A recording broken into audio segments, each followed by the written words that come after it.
មហាសេដ្ឋីវៀតណាមមានទ្រព្យសម្បត្តិហក់លើសមហាសេដ្ឋីចិនចេកម៉ាលោកផាំញ៉ាត់វួងជាមហាសេដ្ឋីកំពូលលេខ1របស់វៀតណាមនិងជាអ្នកមានទ្រព្យបំផុតលំដាប់លេខ2នៅអាស៊ីអាគ្នេយ៍ខណៈគាត់មានទ្រព្យសម្បត្តិរហូតដល់32.3 ពាន់លានដុល្លារអាមេរិកដោយមានទ្រព្យច្រើនជាងស្ថាបនិកបច្ចេកវិទ្យាយក្សចិន Xiaomi លោកលេជុននេះបើតាមការចេញផ្សាយរបស់ទស្សនាវដ្តី Forbes បើតាមទស្សនាវដ្តីអាមេរិកដដែលនេះបានឲ្យដឹងថាទ្រព្យសម្បត្តិសុទ្ធរបស់មហាសេដ្ឋីវៀតណាមលោកវួងបានកើនឡើង1.8 ពាន់លានដុល្លារកាលពីថ្ងៃពុធទី7 ខែមករា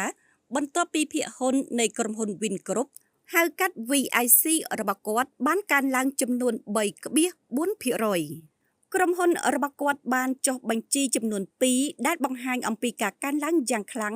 ដោយសារក្រុមហ៊ុនអភិវឌ្ឍអចលនទ្រព្យ Vinhome កើនឡើង 5.4% ខណៈក្រុមហ៊ុនលក់រាយ Vincom Retail កើនឡើង 1.31%លោកមហាសេដ្ឋីកំពូលរបស់វៀតណាមរូបនេះបានជាប់ចំណាត់ថ្នាក់ជាអ្នកមានបំផុត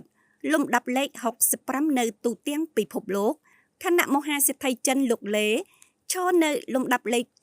73ដោយមានទ្រព្យសម្បត្តិចំនួន30.2 ពាន់លានដុល្លារអាមេរិក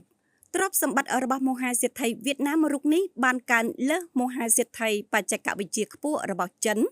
លោកជេកម៉ាកាលពីចុងឆ្នាំ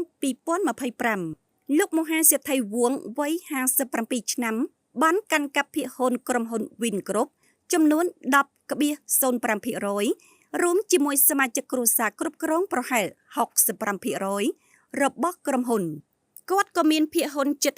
50% នៅក្នុងក្រុមហ៊ុនផលិតរថយន្តអគ្គិសនី VinFast តាមរយៈក្រុមហ៊ុនឯកជនចំនួន2ផ្សេងទៀត